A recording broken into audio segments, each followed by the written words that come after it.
So Okay. welcome to Linda and to her official artist reception, as virtual as it is.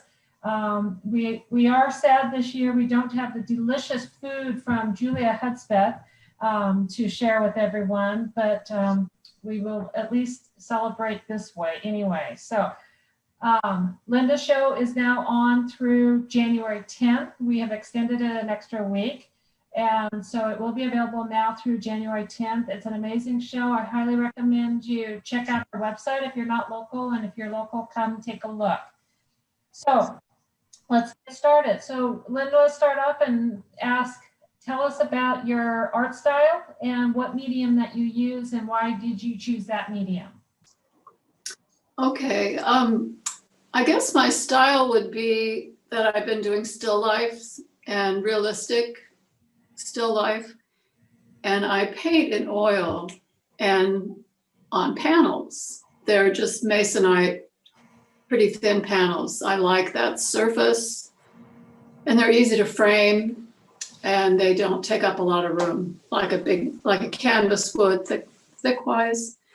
And I have been painting exclusively in oil for about 8 years. And I decided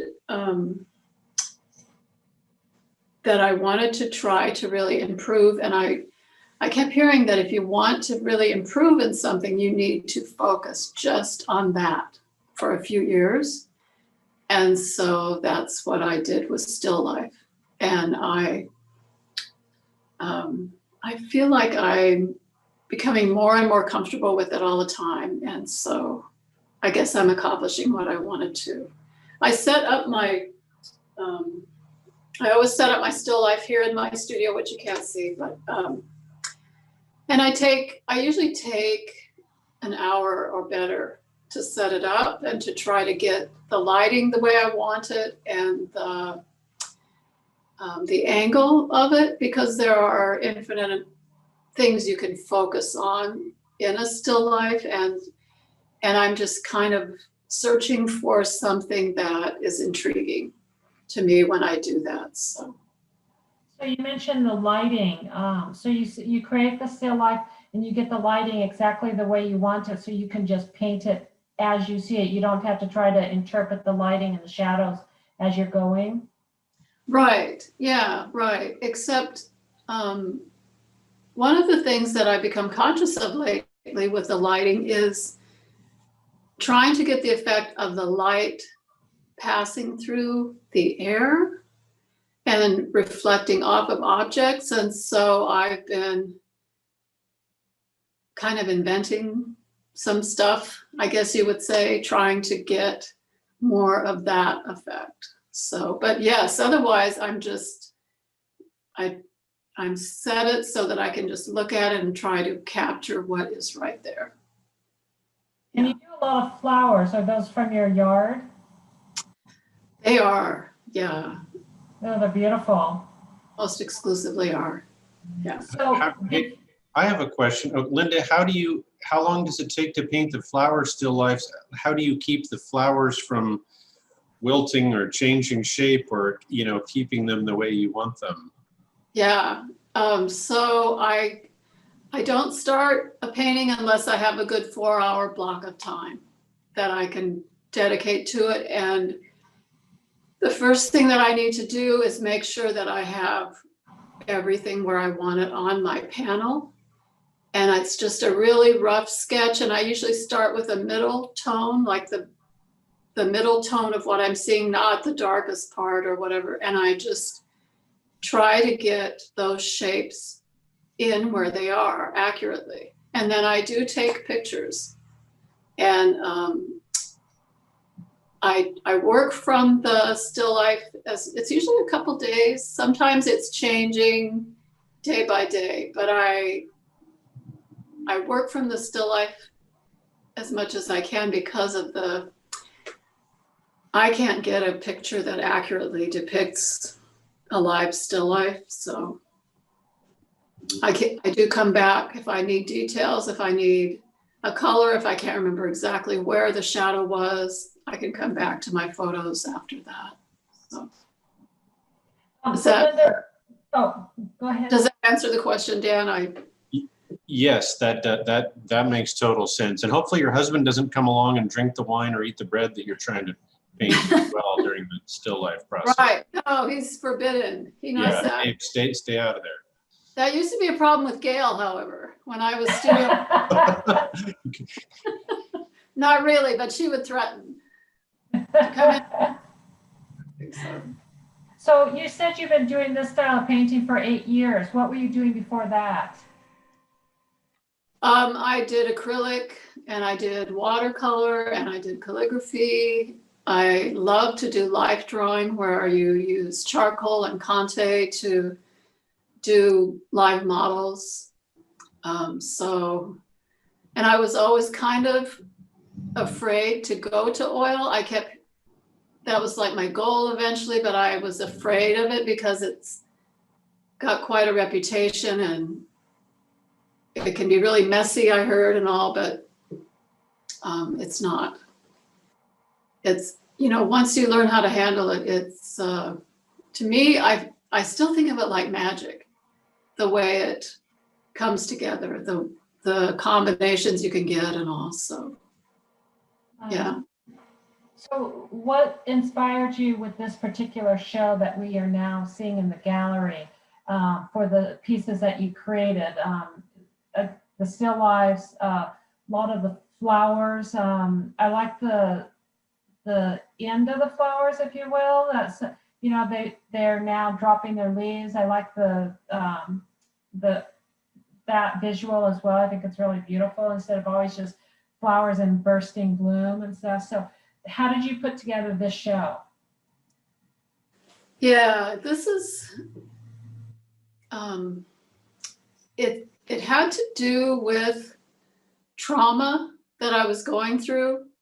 And you probably remember that with my brother. There was some real horrendous things that were happening in his life. He was paralyzed and then he was blinded. And I was actually a large part of his care. I was helping with that. I wasn't there all the time, but anyway. And it was my therapy, honestly. And I wanted to find beauty, and I discovered during that time also that the ritual of it, of setting aside a big chunk of time and mixing the paints, setting up a still life, just slowing my pace and focusing on the beauty I could find and capturing that was just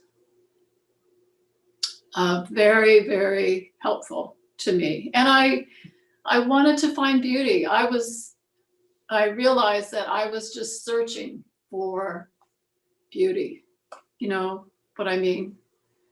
Yeah, those were some pretty dark days that you went through. So it's Yeah. that the emotion does show through in your art here. And I'm showing a few of the pieces that we have hanging in the gallery now for the show. It's just very rich and emotional imagery here. So Yeah, and Good I was job in seeing. finding the beauty. I'm sorry. I said, oh, great job in finding the beauty. It's showing up right here in the art. Very nice. yeah. Thank you. And I was seeing the seasons go by. I was so aware of that because I knew his time wasn't long. And that's another thing that kind of made me gravitate toward plants and flowers because, they're markers of the seasons for me. So. And you see that with the azaleas all the way through the end of the summer kind of paintings that you've done here. Mm-hmm. Mm-hmm. So, and the one painting I did of the table setting, mm-hmm. It was interesting to read through your questions, Nancy, and I thought, am I going to be able to talk about this? But this one's called The Beloved, and it got to be so important to me at the end of the day to go home and make a really nice dinner. And again, the ritual of preparing our dinner and making the table as nice as I could and just focusing on really enjoying that time.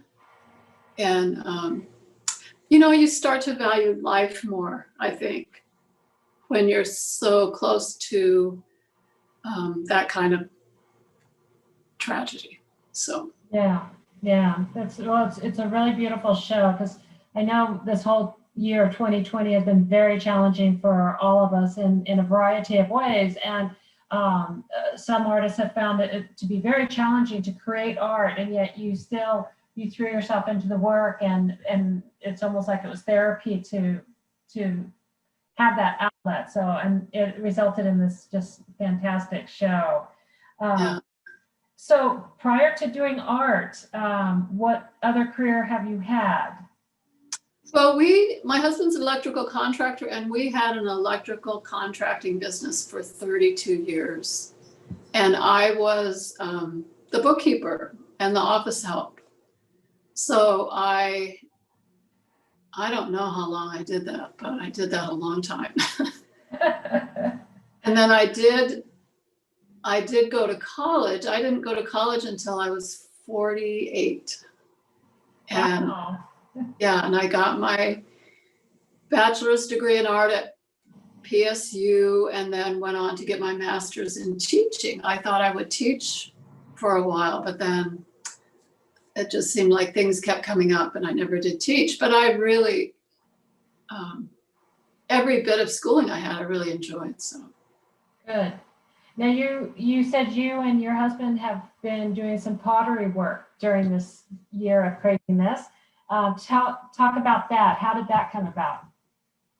well, Judy was a big part of this. Judy Wenig is here on the reception with us, and she was my high school art teacher back in Indiana, and she was instrumental in getting us started in pottery. And when I got married back in the 70s, I was doing pottery. I had a potter's wheel, and that was part of who I was. And I was teaching Dave for a while, and we did that until the kids came along, and you know how things just kind of pair off after a while. But anyway, last year I just mentioned how fun it would be to get back into pottery sometime. And Dave is a man of action, and he had pottery wheels and kilns, and so we've just been doing that lately. So, and I have a few pieces here. This is like a batter bowl. This is one of the things I've been doing. I don't have trouble with form, but I'm having a hard time with glazes. So, and this is a cup. I really like these big mugs. So, Very nice. Will these start showing up in your still life so we get two levels of getting to see this new art? maybe. I don't know. I don't know. I've also been, I'm really drawn to sculpture, and I've been doing these little birds as well. But yeah, they're kind of whimsical, and they're not meant to be exact representations, but they're very fun. I'm having trouble getting the glaze that I want, but anyway, so that's another aspect of it. We have not had any luck at the gallery with any kind of ceramic bird figurines ever, so that would be nice to get an artist who is capable of doing that. What do you mean? Well, Bob Dodson is on the call with us here, and we've sold like 450 of his little croquin figurines. So I'm just saying, if we could get, you know. Right, gotcha. That went right over my head. Sorry, Bob. He's basically saying if Bob would try a little harder. Right. Right. And Well, hi, Mary's Mary. there too. So great. Hey, Mary. Yes. Whatever I can do to derail the reception, Linda, you know that's all I'm here for. I'll mute you. Yes. So, that's fine. so Linda, what type of art do you enjoy when you look in art galleries or see art with other people? What inspires you to be drawn to a piece of art? You know, that is so hard to answer because I just love all of it. And I love to see people's expression of their interests or their ideas. And I think we have such a great art scene in Portland, and I've gotten to know a few of the local painters, or quite a few. I mean, we have some amazing artists in this area, and just, I mean, that's so hard to pin down. You know, I love, like there's a movement of deconstructed realism, they call it. I really enjoy that, where you're like, what you're seeing, you can kind of tell, you know what you're looking at, but it doesn't look that way at all, really, that kind of thing. So there's just, yeah.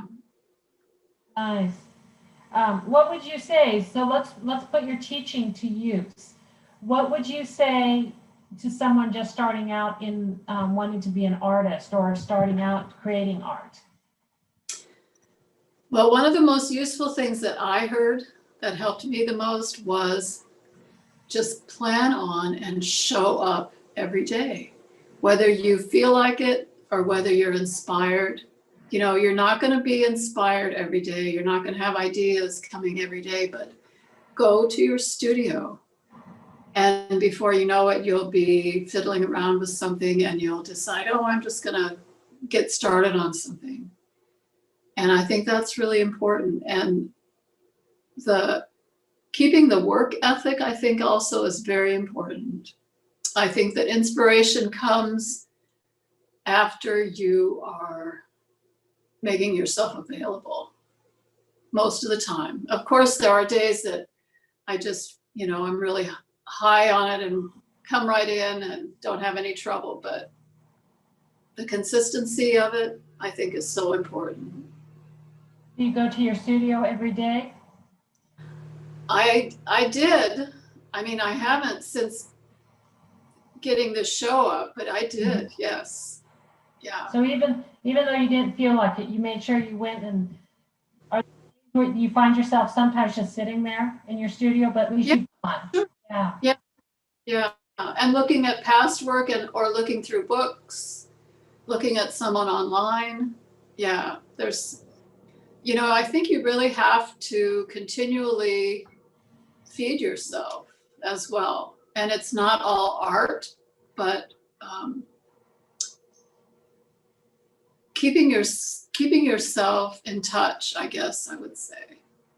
I think one of the things that we enjoy seeing is when we were having our in-person events, the artists come together at the gallery and seeing that inspiration come through and asking each other ideas and stuff. And I know you had that at Sequoia Gallery, but now that you're not at Sequoia, do you have another way to meet with artists and kind of get feedback or share your thoughts?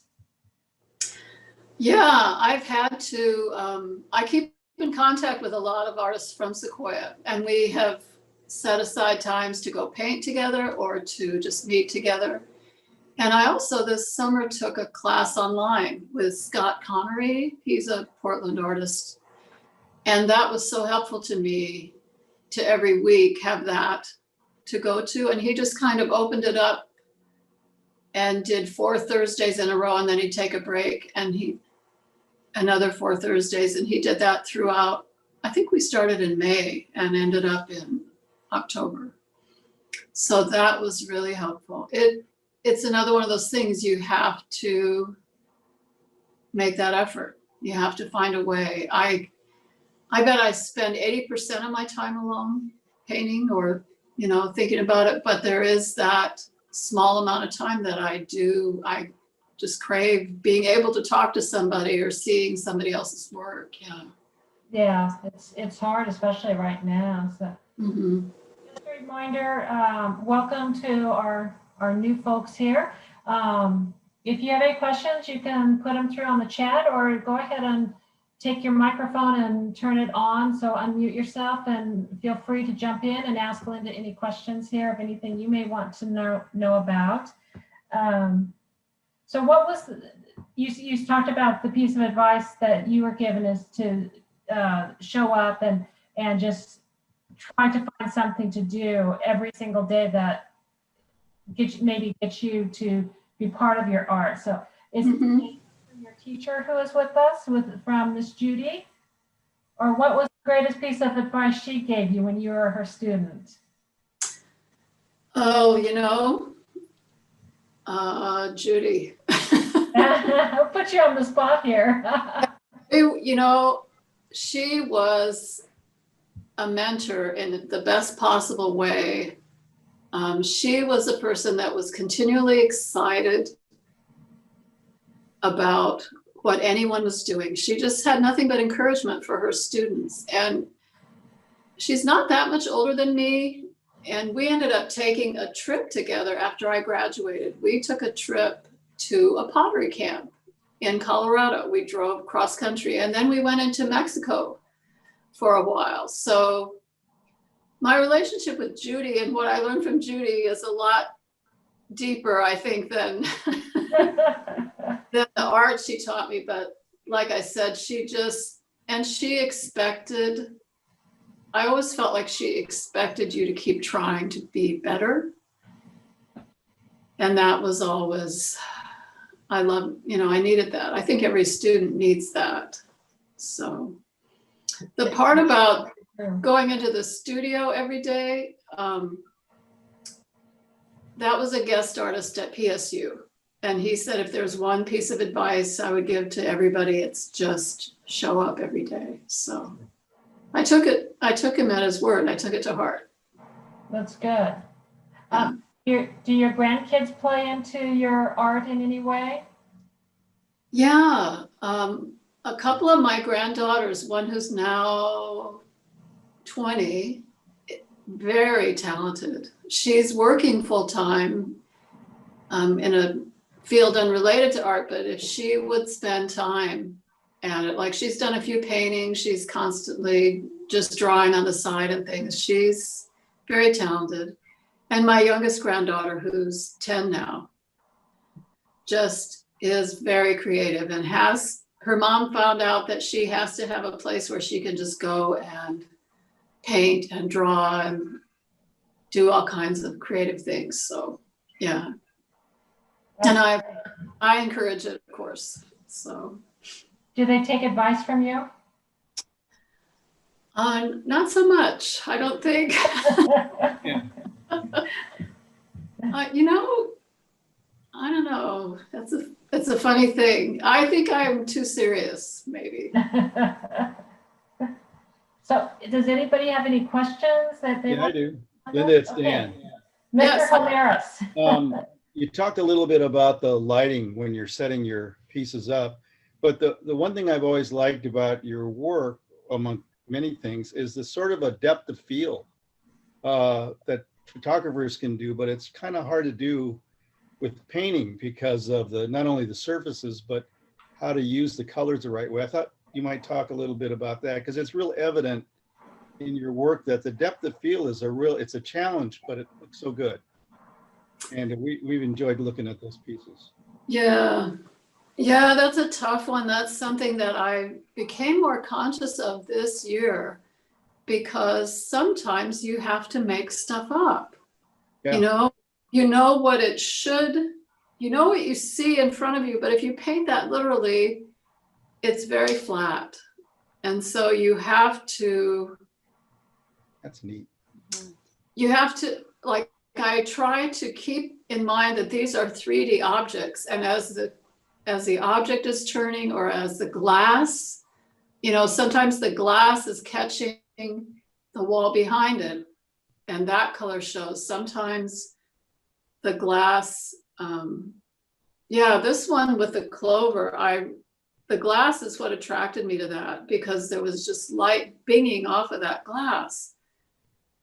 And you have to be selective about what you choose to portray as well. And I'm not always successful at that, and that's a real challenge. But I love that. I'm really drawn to that, and it's trial and error. I'm constantly wiping things out. I mean, sometimes you can paint for 3 hours, and you come in the next morning and you wipe it all out. Yeah. So. Yeah, it's a tough thing. Yeah. And I've also become more aware of how the light moves through the air, that really, you know, I mean, how do you paint that? I don't know. Right. Yeah. So, And I think, I'm gonna pull up this one. I think you were just, this one. You did this one at Bjornson Vineyards, the winery last year when you were out there. And I think you're talking about this one, that it started off one way, and then I think when you took it home, it ended up being something different, if I recall. yeah. And I'm having a hard time remembering exactly. I Yeah. think even a year or more ago, this was one where you were saying you were working on the light through the glass and getting Mhm. it all there too. Yeah, looking at this, I would do it so much differently now. Kind of funny to look back on things as well. I guess that's why it's good to get them out of your studio so you stop. Do you? Yeah, it's interesting even on that little piece about how the lost edge of the glass going over into the lemon, just kind of disappears. So it's real nice effect. Mhm. Yeah. How many pieces do you work on at the same time? Would you say you have multiple pieces that you're finishing and envisioning, Yeah. or do you kind of just Yeah. get start to finish on the same painting? No, I typically let it dry completely between layers. Mm. And lately I've been using a squeegee to help me with that because I kind of like that blurring effect. I get a layer down and I make sure that it's really down, I mean, it's a pretty detailed layer, but then I use a squeegee and wipe out a small percentage of it, but it also thins the paint out so it'll dry faster. I kind of came upon that by accident, but I really like being able to do that. But then I can't paint it so I usually am having something else going. Yeah. Yeah. So you just do one piece at a time then? You don't, especially since it's still life and you have it set up in your studio. So you don't have multiple pieces going. Oh, yes, I do. Yeah. Oh, okay. Yeah. Yeah, it can be confusing, but You have those, when you have multiple pieces going, do you have the still life set up throughout your studio then, or? yeah, right. Yeah, if I put one up, it's usually up for at least a week, sometimes two, and often Dave will come in and one corner of my studio has a still life from a month ago that's just moldy or, looking horrible. And it's like, well, right, I'm done with it, but I haven't gotten back to cleaning it. It's exactly where you wanted to start painting. You wanted that mold on there. Could be. Yeah. Just marinating. Yeah, it's marinating. There you Does go. anyone else have any questions? Yeah. Mr. Shanchay, unmute yourself, please. Okay, There Lord, you go. the thing. Yeah. I was very much attracted to the still life of the lemons in the glass. It really reminds me of a Richard Diebenkorn who just simplified. Yeah, I really am attracted to this particular still life because I really like the way that it's just one image. It's very simple. It's not distracting with a lot of things behind it. You're focused on just the glass and just the lemons and nothing else. And I like that simplicity.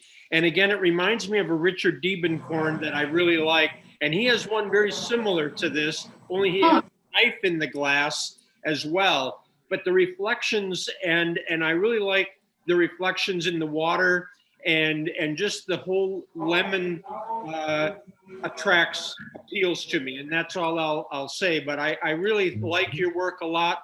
I think you're doing great work, and all I'll say is I'm anxious to come back to the gallery to look at them in a new light. So Thank you, Rick. I appreciate that. Rick, that one is available to buy here at the gallery at 10 Oaks when you come in next time. Indeed. And I'm sure that's not water in that glass. Water in what glass? Only Linda knows the truth to that. Yes, it was water. Now, I remember you, that was the one you painted out at the Meet the Artist at Bjornson Vineyard last year. And I believe I did see the water go into the glass. Whether that changed, I don't know. Yeah. Yeah. Anyone else have any questions? I'd like to make a comment. Yes. I think Linda's comment,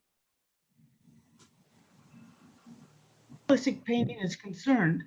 The fact that she is able to let go of some of the details and information that she's seeing that's important, of course, actually makes her paintings more, for me, more believable, more realistic in a sense. And I think that's one thing that's often very hard for beginning artists to understand, is that you have to let things go sometimes in order to get where you want to go. And so I just wanted to reaffirm that comment. Yeah, and it's so hard to figure out what that is, Judy, what it is that you need to let go of. Oh, I know it. I know it's crazy, but you're doing it. Yeah, well, sometimes it works, yeah. Does it come to you sometimes really quickly and other times you have to sit and think about it? Yes, sure, yeah. And as you're sitting there thinking about it, are you starting to do some of the background stuff, or do you have to wait to even start it to decide what you want to put in? No, I do get all the shapes. I get all the flat shapes and the local color of what I see. That all goes in first. And I always like the last couple layers, because that's when I start to do that kind of thing, editing, you know, like this. I keep seeing this one of the clover in the glass that you have on the screen, and that, you know, I was talking about that glass. It's what really pulled me in, because of the light was reflected in so many places. And when I looked at it, that top rim was a solid glowing light. And I had it that way at first, but it didn't work. It looked horrible. I mean, that was one of those times when I really needed to edit, and I ended up, like I said, I ended up making up a lot of that. Just try it and see if it looks good, if it doesn't. And that squeegee, the squeegee has just been so great, because it takes stuff away and it sometimes makes those choices for me. And so, yeah, I think a lot of artists are using like a squeegee or a scraper in realistic type of art. I was talking about the deconstructed realism, and I think that's kind of a trend that people are using, just to try to get that effect so that it can edit it. And then you can, then I usually go back and put some more things in and take other things out. It's a problem. It's like I'm setting up problems for myself, and then I'm solving the problem. And it's, I guess it's a puzzle or a game, kind of.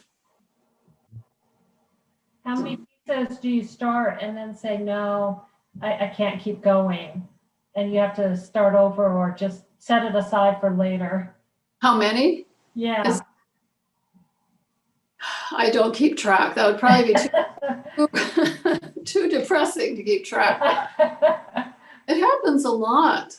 It happens a lot. I have, beside me, I have some racks here that just have paintings that are half done, and I keep thinking I'm going to sand that down or something, but it happens a lot. Yeah. Any other questions? Interesting. Well, thank you so much, Linda, for being here with us, and thank you for everyone who joined us. As I said, this is recorded, so we will be posting this soon. So those people who weren't able to join us today will have access to it afterwards. We'll probably get to it in the next day or two. And then also on the Zoom call with us is Dan Homeris, who is doing the co-featured artist with Linda, and we will be hosting a reception for Dan next Saturday, the 14th at 1 p.m. Linda, you were very graceful, and this was a very respectful Zoom call. We do not know what's going to happen next week with Mr. Homeris. And I'm not sure if I can have him and my husband on the same call at the same time, but Yeah. I will mute them both if I have to. So Oh, I'm looking forward to it. it should be a lot of fun. And Yeah. rumor has it, Oh, it yes. happens to be his birthday coming up too, so we can also Yeah. have We're not birthday counting. next week. Oh, yes. I'm glad to share all this with you, Linda. Oh, yeah. Thank you. And Linda, And again- really enjoy your art. Very Thank much you. so. Looking forward to coming in and seeing it in person. You know, Thank the you. current show. Haven't gotten in yet. Well, Jim, It thank you shows very up through January 10th. And again, Judy, if you haven't had a chance, take a look online. All of the pieces are there. Sylvia, welcome. I'm not sure if you're local or not. If not, definitely jump on our website and take a look at all the beautiful art. Otherwise, we hope to see you in here. And thank you, everybody. And we will see you here at the gallery. Bye. Thanks a lot. See you later. Bye now. Appreciate it. Yeah. Thank you. Bye now.